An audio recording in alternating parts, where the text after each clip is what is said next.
Hey y'all, I'm Dana Younger, a sculptor in Austin, Texas, and I've got a video here for you about the waste molding process.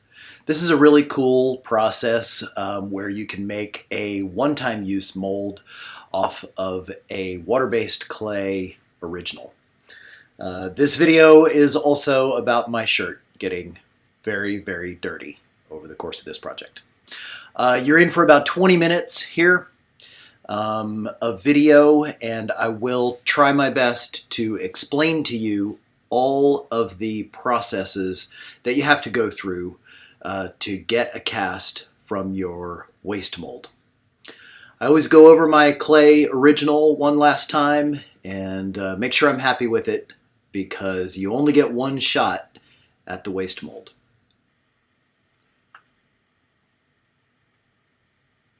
Okay, so your first step is going to be to create a parting seam. You need this mold to come apart into two pieces so that you can get it apart and take all of the clay out before you cast plaster into it. I like to make my parting seam with shims. This is aluminum flashing that I buy at the Home Depot. I cut it into strips and then I cut it as needed into pieces to create the parting seam. When I am creating the parting seam, I generally make a small piece on the back, and that's the piece that I want to have come off. It's a little bit smaller than the main part so that it comes off easily. As I'm putting the shims on, I like to kind of tighten up those seams and hold the shims together with some duct tape. And this is actual duct tape, the kind that's metal where you peel the paper backing off. You can see that I've created the whole parting seam, and I try to put it in a place that's going to be as inconspicuous as possible. But it does have to go the whole way. I like to use Puritan pottery plaster for my plaster projects. It's kind of a good mid-weight plaster, and I find it easy to work with. You can see I added a little bit of pigment to the plaster, so that when I create the two layers that I'm going to use in my waste mold, I can see the difference as I'm chipping it off. I'm not going to belabor the mixing of plaster. If you don't have information about how to mix plaster, that is pretty easy for you to find. When I'm doing this part of it, I like to just mix it quickly. And I check to see if I have a good mix by sticking my finger in and looking at it to see if it's covered. If it looks watery and thin, then I probably need some more powder in my mix. Okay, so I'm ready to start applying the plaster directly to my clay model. I always start with the face.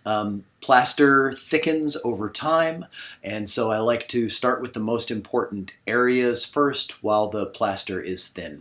You can see I'm just blowing to get air bubbles out of the corners of the eyes and things like that. This is a very messy process. I've got some plastic bags on some of my other work surfaces, and it gets plaster everywhere. It's also not a terribly fast process. You have to move quickly. I have to mix multiple batches of plaster. And the idea is I'm going to cover the entire sculpture with this first layer of plaster. I'm looking for this layer to be about 1/4 of an inch thick all over. It's a little hard to gauge that. But I generally am putting it on with a brush until it starts to get thicker, and then I will sometimes apply some by hand.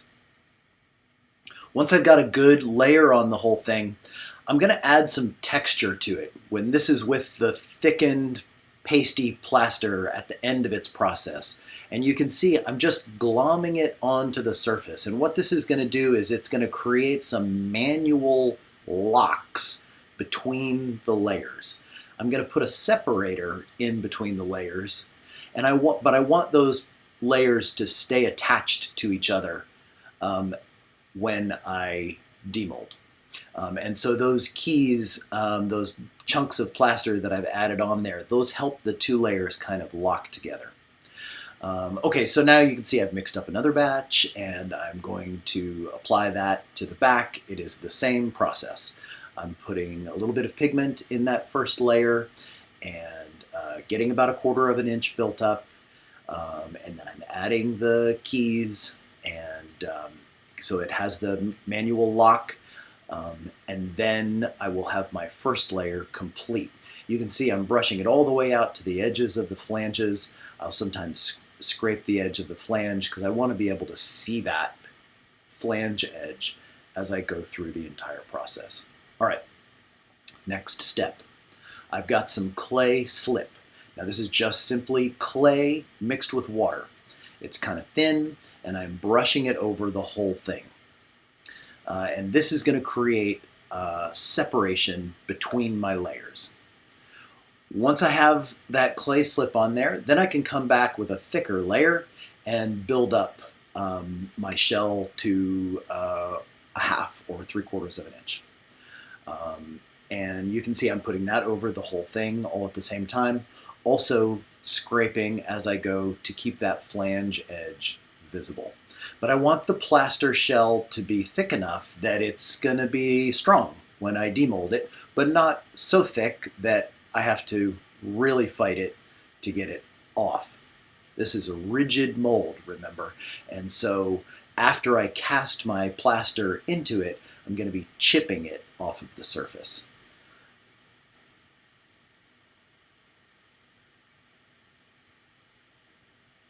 Now, on the back, because this is the piece that I want to have come off, I'm adding a little bit of hemp fiber.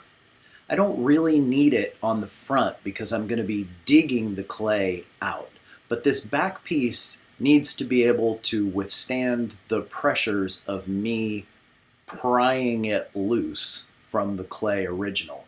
So I like to add a little bit of hemp fiber just to give that back piece a bit of extra strength. I always take my hemp fiber and soak it in water, and then I set it into the wet plaster, and then I come back and I add more plaster on top of that.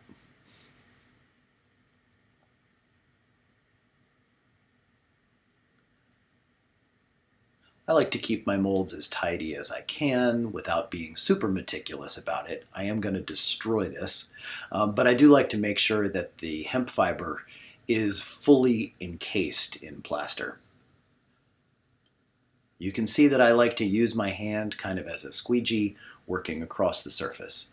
Now I have to come back and really scrape down those edges. I'll use a Sureform tool or anything I can to make sure that I'm seeing that aluminum flange edge all the way around. Now this part you want to be really careful. So I'm starting to create a little bit of space, and I do that very slowly. This whole process took over an hour. I create a little bit of space, I squirt it, put some water in there, put a wedge in, and I work all the way around until I've got a good amount of space around the whole piece, and I know that it's going to come off easily. I never pry. I'm never going to stick something in there and try to pry that piece off. You want to work very slowly. Now I start digging the clay out. This also takes a bit of time. I've dug enough out that I can remove it from my armature. Once I've got the armature out of the way, it's a little bit easier to get the rest of the clay out. As I'm digging the clay out, I tend to use a wooden tool because I'm less likely to damage the inside of my mold.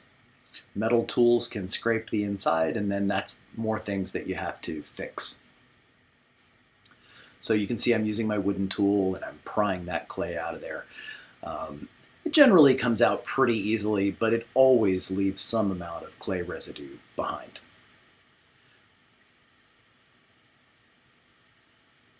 Once I've got most of the clay out, then I take it over to the sink and I'm going to wash it in water and with a soft plastic brush. I just scrub the surface, and that's going to break loose all that clay residue and get the mold nice and clean before I make a casting. I also want the mold to be really wet because I'm going to use a plaster separator that is a combination of water and Murphy's oil soap. and that's going to soak into the plaster. So you want the plaster to be wet already. So here I am with my cup full of Murphy's oil soap and water. The ratio I use is about 2/3 water to 1/3 Murphy's oil soap. And then I brush that all over the surface. I brush it on the flange and everywhere I can inside of there. Once I've got a good coating in there, I tip the mold upside down and I dump out the excess and let it sit and dry. It generally takes about 3 passes of this to get the mold fully sealed. Truth be told, on this one, I probably cut short the number of passes with the plaster separator, and getting the plaster chipped off was a little bit more work than it usually is. So I encourage you, if you try this, to use plenty of plaster separator. You'll save yourself a lot of time.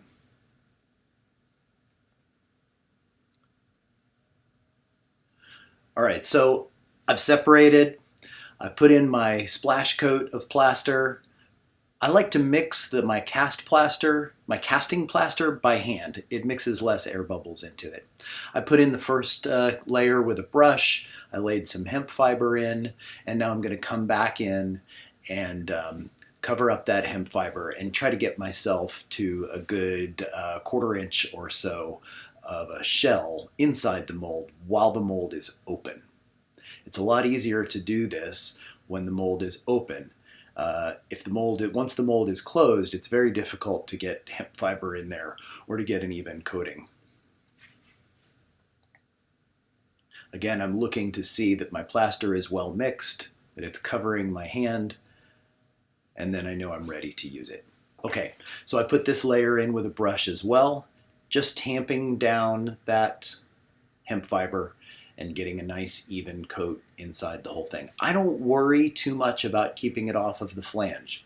I just work my way through, and then before I'm ready to close the mold, I can scrape that flange off with a plastic scraper.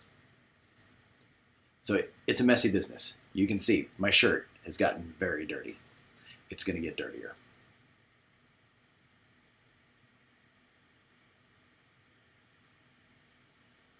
All right, I'm doing a test fit, see how it looks. Okay, let me show you that one more time in slow motion. You don't want to dilly-dally, but you don't want to rush it. You just pick up the back and set it down where it goes. Give it a little jostle to make sure that it's keyed well in place. Just like that, nice and easy. Once it's seated where you want, then you want to come back and put some straps or rubber bands or something to hold those two parts together.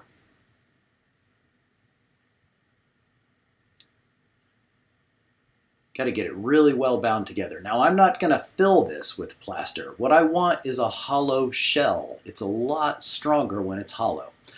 Now my camera died when I was doing the slush casting part of this, so I'm going to just slow this down and show you.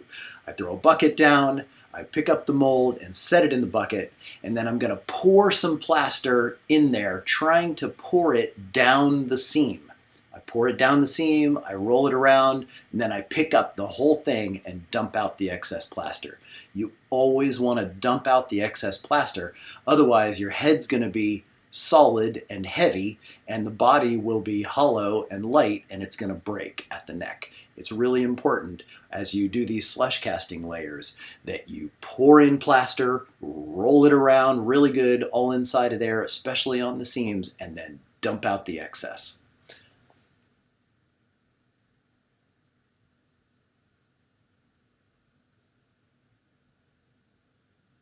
Okay, here goes. I know my head's in the way, but you get the idea. I dump some in, I tip the mold so that it rolls down the seam as I pour it in, and then I pick it up and dump it out. Okay, I've done that a number of times. I've thickened up the bottom edge by hand so that it's good and strong, and it is time for the demold. Now I'm going to take all my straps off, and then I just simply start chipping away at it at the seam. Now those two layers that I created in there, those two layers will separate from each other, and I see that light blue layer down by the surface. It's hard to see that in this video, but as you're doing this process, you'll see it. And that means you're getting close to the surface and you need to be careful. You don't want to destroy your casting. It's inevitable that you're going to do a little bit of damage to it, a few little gouges here and there, and those are easy to fix. We'll take a look at that a little bit later. Now, if I'd used more plaster separator, I probably would have this coming off in bigger chunks. This sculpture has a lot of texture, and so the texture was sort of grabbing on. So it took me a little bit of time to get it all off of there. I start with a big screwdriver, I knock off the stuff that comes easy, and then I start to work with a small chisel, often not with a hammer, and just removing little bits at a time by hand. It should just flake off of the surface. So it's just surface tension that's holding it on there. The Murphy's oil soap and water plaster separator that we used means that your casting is not bonded with the mold, but it does have surface tension. And so you just have to gently go through and pry off all the little bits.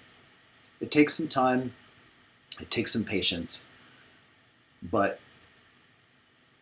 you can do it. It totally works. And this is a very cheap way to make a mold. Compared to making a rubber mold, this is a very fast and very cheap process. This whole piece, the waste mold and the casting, took me a little less than one bag of plaster, so about 25 bucks. I think that's pretty cheap. So I just take my time and I work my way around and get all of that plaster off and into the trash can. I can use a plaster tool, I can use a chisel, I can use the screwdriver, anything that works.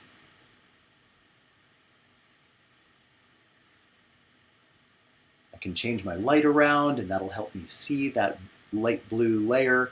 I like light blue because it's not super noticeable. Then when I come back and put a finish on the sculpture, if there's little bits of that still left on there, it's not real obvious. That's why I just put a little bit of pigment in. Okay, now the mold is off and I've got a plaster casting. There's a little bit of damage to it, and so I need to do some patching. When I go to patch, I always really soak the area. You want to make sure that your casting is really well soaked before you start patching, so that the casting doesn't leach all of the water out of your fresh plaster you're putting on top of it. When that happens, you get a consistency difference and your patch will be harder and darker than your casting. And that's not ideal.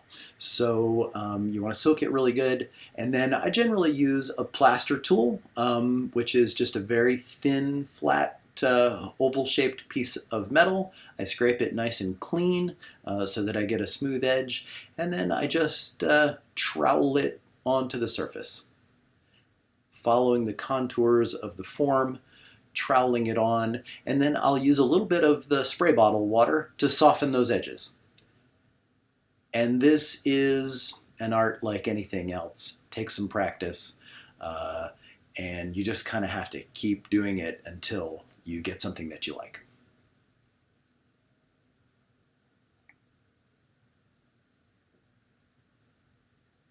I had a few little spots that I'd hit the surface with my chisel, and so I just needed to fill those in. I use my thumb a little bit. The thing you don't want to do with plaster is to sand it. When you sand plaster, you just kill the life of it. So I don't recommend it. It's better to add fresh plaster, trowel it back with your plaster tool or chisel or something like that. If you don't like the way it looks, just scrape it back, but don't sand it because it will just make things look bad.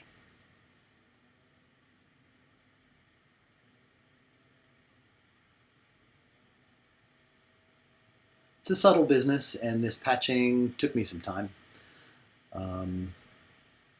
This whole process took me about 6 hours, start to finish.